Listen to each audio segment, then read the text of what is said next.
साथीहरू, के तपाईँलाई थाहा छ कसले पाप गर्यो?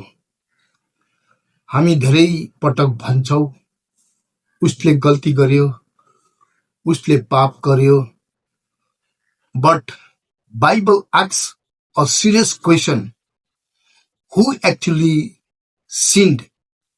अनि बाइबलले क्लियरली भन्छ, रोमीको किताब 3:23 मा यसरी लेखिएको छ, किनकि सबैले पाप गरेका छन् र परमेश्वरको महिमासम्म पुग्न चुकेका छन्.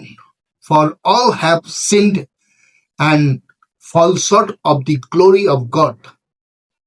All means मात्र उनी होइन, तिमी पनि होइन, म पनि होइन. Adam sinned, Eve sinned, तर आज पाप आदममा मात्र छैन. Sin is in human nature. Problem यो होइन कि कसले पाप गर्यो. रियल प्रब्लम हो पापबाट कसले बचाउँछ.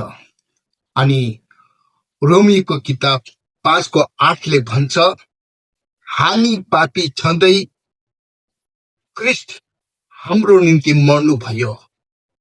Christ died for us while we were still sinners. So today, stop blaming others. Look to Jesus. He alone forgives, restores, and saves us. God bless you.